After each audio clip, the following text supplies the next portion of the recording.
Welcome to the PlayAbly podcast. This episode is brought to you by PlayAbly Ads, where we turn your marketing into an interactive, game-based experience that engages customers and boosts conversions. And here's something special. Mention this podcast when you book a free demo on our website, and you'll get your first month free. Visit playably.ai to learn more and schedule your demo. Hello, I am Seema Rao, head of UX, and I oversee game development. Too. How do you come up with what games go for what clients? So I've been developing games for more than 20 years, and I feel like I worked in the hardest kind of game development, which is arts and culture, because nobody really wants to learn about that stuff anyway. We were always trying to get people to see things that they didn't see. That's where I came from. What we really try to do here is remember that brands want to share their products with their customers. Customers really want their products, but there's often a mismatch. The game is the thing that links those two together. We try to hear our brand owners and interview customers and come up with a game that makes that come together. For example, let's say a brand has beautiful patterns and they want everyone to understand the patterns, but the customer really wants to look good.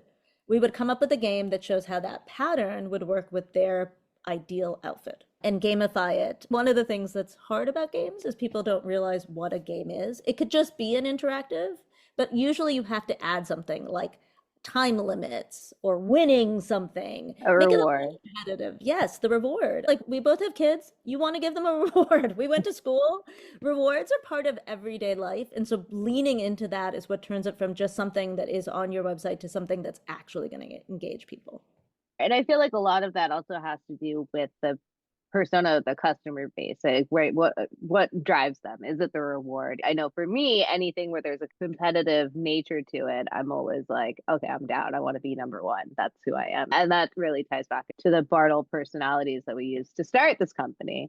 One of the things I love about games is that when you have a company, a lot of our companies have very oppositional personas. Take, for example, a menopausal woman and a 20-something man.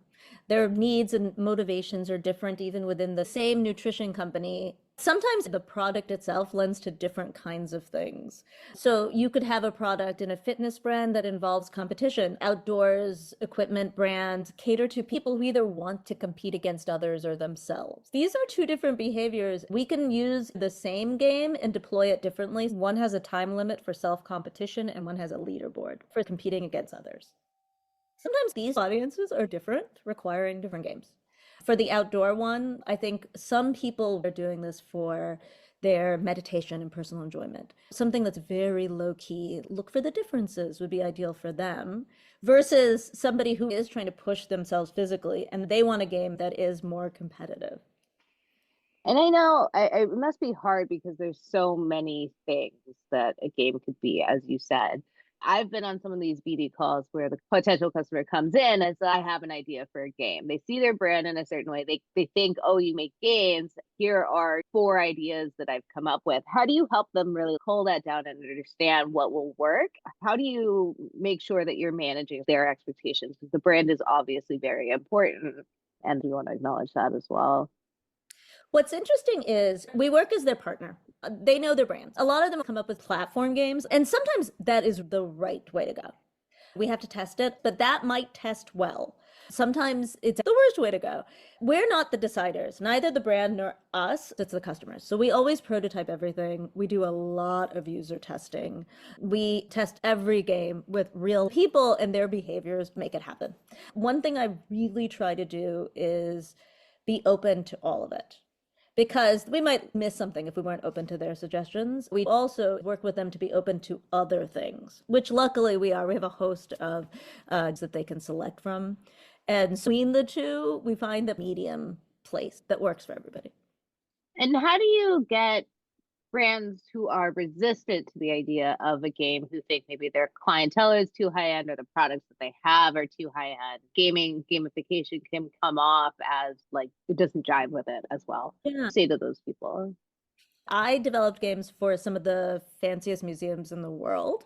For example, we've talked to some high-end brands. I worked for a museum, and that is useful because nobody is snottier than an art museum staff.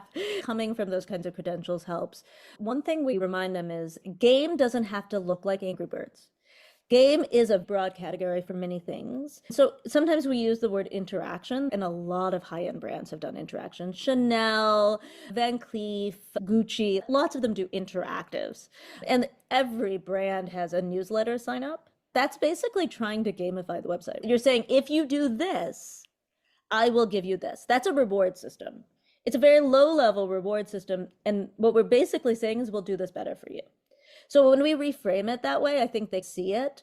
The other thing that really helps for high-end brands is to remember that they do PR launch events, they do parties with influ, they do all kinds of things that are actually game-based and ephemeral. I would invite them to try it for something they feel is low stakes. A lot of companies will break the paradigms of the institution on specific events or for an ad campaign. If you can do that, then you can absolutely use an interactive. Sure. And the data speaks a lot to it as well. As you mentioned, you do testing to make sure that it matches with the customer base. How would you go about testing an idea like that to show a higher end client that this will work in their space? Yeah, I think we always want to manage for success. So we would pick a very specific event, let's say a product launch, and the ad campaign for it. We would run the game version and the version without a game. And then we use the analytics to help us. Usually we're seeing something like 3x conversion because even the wealthiest person is still just a human. Humans love competition. We love play. That is the basis of all human intellect. Play is how we teach, and play is how we convince people to buy things. Play is inherent to everyone. We have a wonderful analytics arm that helps us understand the testing so we can iterate that game. For example, heat maps help us understand what parts are really working. We pull back all the analytics on what they're clicking with a game like matching people's outfits. You even get to see who they are, getting more data about that person versus an ad where they're just looking at a still picture. When a company sees all the resources they get out of our project, they see how much it's worth even beyond that high conversion rate. I think the depth of what we're building for people to be a first party data collection source is definitely important. And I know one of our biggest arguments when it comes to people who say, hey, I have a spinner, isn't that enough? What else are the spinner people not thinking about when it comes to games? Oh, the spinner people. I have very strong feelings about spinners. One of the real problems is you're breaking your trust with your audience.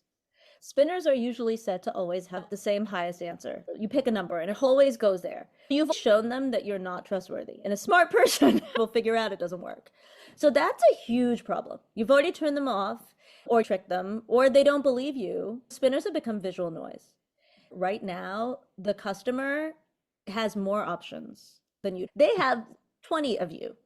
If all of you have spinners or these defunct things, that's a huge problem.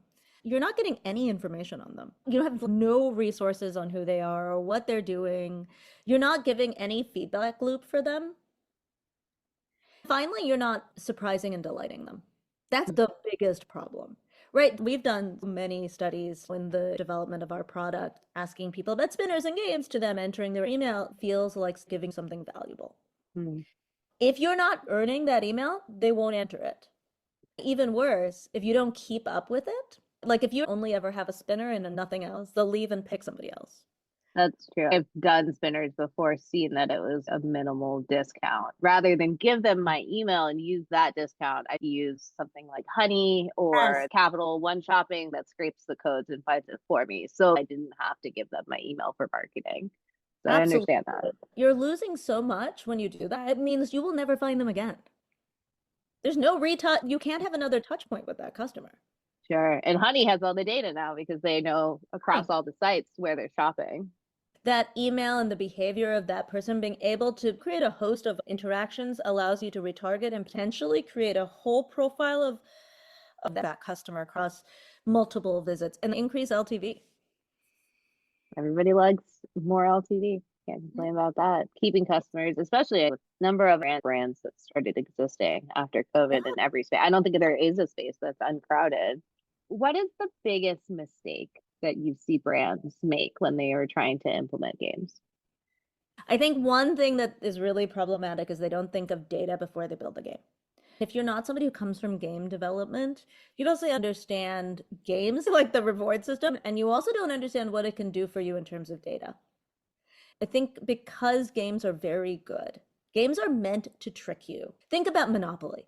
It's a very simple system, but it actually tells you a lot about different people's behavior. You might be a Monopoly player who wants to get as many cards as you can, or you're the one who only wants Park Avenue and focuses on that. Those are two different people. If you don't understand how games are built or how data is done, you won't understand that you can manipulate the game to identify those people. If you're running an e-com brand, like how would you do that? But I think that's a big thing because they'll hire, for example, some dev from somewhere. The other huge thing that they're not doing is understanding where it should fit in their ecosystem. If it should be an ad, if it should be on their organic traffic, if it should be on a landing page, and how that impacts their sales and who it impacts. So which persona. Most people are not making data-driven persona decisions. They're making emotional persona decisions. They think they know their customer and what their customer needs is X. Most of our team loves games in different ways. We all have our favorite game. I'm not picking my favorite game. I'm picking the game that's the right game. Hmm. I think the timing is something that a lot of people don't think about, or the placement. Mm-hmm. Mm-hmm. Spinners, every time you get on the homepage or any page, it just pops up. It's the first thing before you even get to meet the brand or see the products or anything you clicked on. Being able to introduce it at the right time, I can see the importance of That's that. huge. I don't understand why so many brands want to annoy their customers. It's such a bizarre UX thing. And they're so convinced it works. And we put in a game and we get so much more pickup on emails. And they're like, huh, we didn't annoy anybody. That's why.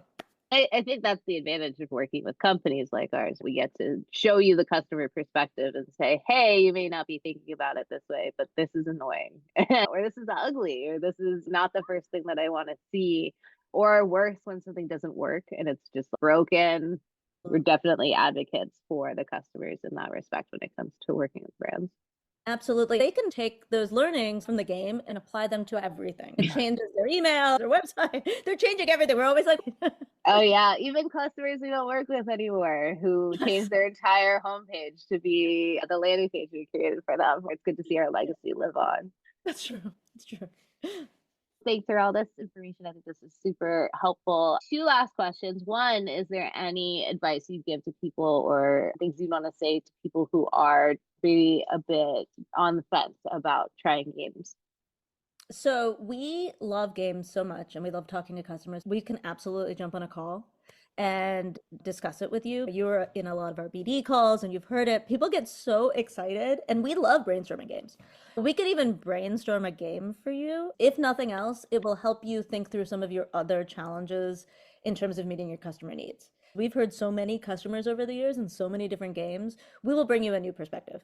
And, everyone probably has a free half hour that they could do just brainstorming games with us. So that's something I would say definitely if you're on the fence, try that. The other thing I would say is play some of our games. We have a game arcade. You can play some of our games. We have something we call Playco, which is like pachinko or plinko, depending on where you grew up and how you call it. But you can see how addictive it is. So playing some of those would be great. The other thing I would say to you is if you're on the fence, go back to the customer questions that you get. If you are getting like a million questions, one of the ones that we work on a lot of games about is sizing, right? Like finding the right products. If that's a thing that's happening and you cannot solve it, I would just say come to us. We can solve it. We can find an interactive that will make that a lot easier. And remember, if you're in the world and you're looking around, notice how many times they gamify something. TikTok is just completely gamified. Notice how many places in the world, even at very high-end things, lots of orchestras will gamify it, right? Go to 3 concerts, you get one extra. Hmm. Yeah, The loyalty. to the tiers, Yeah, the high end, yeah. the membership, the exclusivity. Oh my God, the membership exclude. We were talking about you and I and some of our colleagues were talking about a brand, and they were asking, do you have a code to get into the game? Oh yeah. We were laughing about it because it's a low end brand, but absolutely those secret passes. Everybody is gamifying things, and so I think your question, no matter where your brand is, why aren't you? And then lastly, have to ask everybody this. What is your favorite game of the moment? I have been playing a game this weekend that is basically matching cards. It's a Native American game from the Southwest. I was playing it with some colleagues. I'm sorry to say I don't know the name, but it's basically like war, where you're trying to slap cards down, but with tiles that are handmade and really beautiful. Ooh. It had the energy of craps. People were screaming.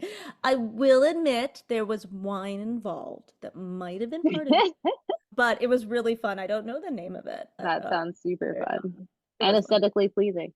It took us a long time to play the game because we had to make our tiles. And everyone spent a lot of time paying them. Love it. Thank you for your time and for joining. Appreciate your insights on all of this. Thanks for tuning in to the PlayAbly podcast. Ready to engage your customers like never before? PlayAbly turns your website into an interactive experience that drives results. Don't forget, mention the podcast during your free demo and get your first month free. Book now at playably.ai.